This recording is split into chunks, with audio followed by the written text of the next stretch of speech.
Alright guys, so today we're going to be talking about the new Halloween event mode, whatever you want to call it, in Warzone, Haunting of Verdansk. And if that's not the title of the video, it's because I could not figure out how to spell Verdansk, so let's just get that out of the way real quick. So, if you don't know what this game mode or event is, basically there are two, versions of it. There's Warzone just at night, which is pretty simple. I'm sure you can figure out what that is. I mean, it's essentially what you see here, just without all the extra stuff. So, the game mode we're actually going to be mainly focusing on is Zombie Warzone, is what I'm going to call it. And so essentially, what happens is you drop down, just like regular Warzone, you grab your loot, grab your guns, get your money, buy your stuff, all that great stuff. But instead of going to the gulag when you die, instead you become a zombie. And so it brings all of the typical stuff you have in Warzone. You're still fighting, 100 other players, and teams of 3, and all that stuff. Except just when you die, you become a zombie, and the zombies have 3 unique abilities. So they have a super jump, a gas grenade, and an EMP. Of course, the only way the zombies can attack is with melee, because that would be overpowered. And so when you become a zombie, you want to pick up these little vials of self-revive, stim, juice stuff, and that's how you come back once you get 2 of them. And this is important, you immediately come back wherever you're standing. So if you're standing in the middle of a gunfight, whenever you pick up your second vial, you will parachute in the middle of that gunfight. So that part's important, make sure you remember that one. Now, if you've ever played Mini Royale, I believe is what the mode was called, where it's a much smaller area you fight in. This is kind of like that. It's much smaller than the regular Warzone area. And something to keep in mind is this game mode can be 50-50, right? It can be super exciting and exhilarating throughout the entire match, or you can just sit around and not really see anybody, and then it gets super exciting and exhilarating at the end. The end is always a clusterfuck in this game mode, no matter what. And you really can't tell what's going on half the time. It's kind of just run around and shoot people mode at the end. But it gets absolutely crazy. That's part of the reason that I really, really like it, is because it is so hectic and crazy with zombies running around everywhere and people and parachuting and trying to get all these revive things. And it gets really hectic at the end, and I actually like that a lot. But let's talk about some of the problems with the game mode, because I definitely think it has some problems. So, number 1, if you do not have armor and you are just landing with a little bit of health and maybe even 1 thing of armor, the zombies are going to absolutely smack you. The zombies 2 hit, I believe, a player without armor, and 3 hit when you land with that first piece of armor. And they're fast. They're faster than you. They have all these abilities to slow you down. And unless you really bring a shotgun or something really good close range, then you really don't stand a chance against zombies at the end. I highly recommend bringing an AA-12 with Dragon's Breath rounds, right? That'll really lay out the zombies and keep them off of you, especially at the end when there's just so many of them and you need to concentrate on the other players. So that's just one of the problems with dealing with the zombies, right? They can kill you super quickly, but they also have a lot of health, right?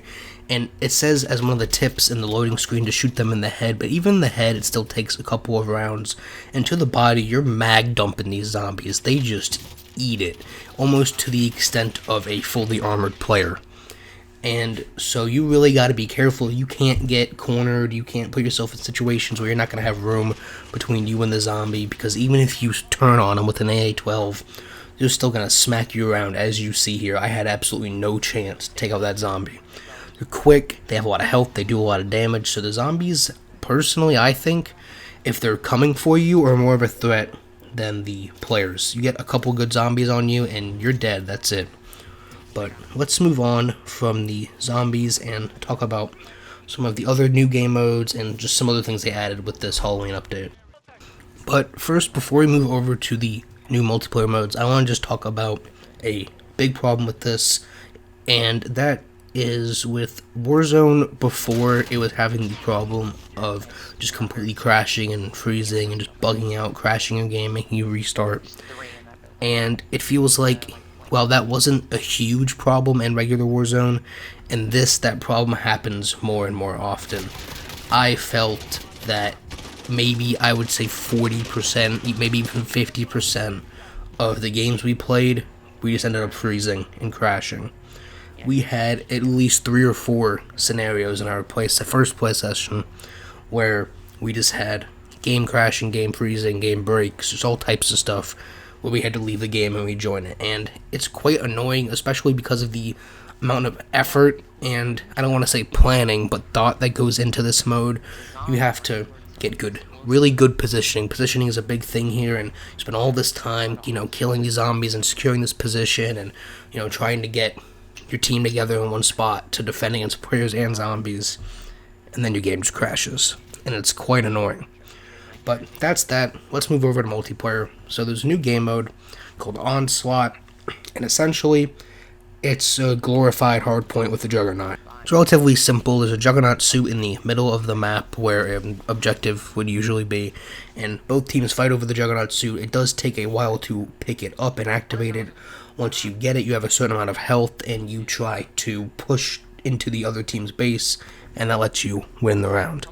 Now, I like this game mode a lot. 1, just because of the idea of it, but 2, it lets you play the night maps, and I like the night maps a lot. But just nitpicking with this game mode, once you get the Juggernaut and push into the enemy player's base, it's just an instantaneous capture, I guess if that's what you want to call it. You don't have to stand in the base or hold it or anything. Just as soon as you cross that line, you immediately win the round, which I understand because the Juggernaut can be taken out relatively easily if the team coordinates well, but I just wish it was a little bit more difficult at the end in order to hold down that position. There's a couple of other game modes, like just mosh pit with Halloween decorations scattered around the map. Nothing crazy, but perhaps the biggest thing is the Halloween Battle Pass that has all types of decals and stickers and paints and charms and all that stuff in it, and you get a weapon camo at the end if you get everything. And so, just kind of was summing up this Halloween update and my thoughts on it. I honestly like the trailer more than I like the update itself. The zombies mode is refreshing and gives you something to play, and it's definitely better than survival, but I don't think it's this brand new groundbreaking mode that everyone's gonna love. It's good, it's fun. You should definitely try it out, at least give it a couple tries, get into it, understand what's happening, maybe win a game or 2. But if I had to give this update a number, it's probably a 7, right? That's a good number. But that's all I have to say for today for this Halloween update. I will see you guys on the next one.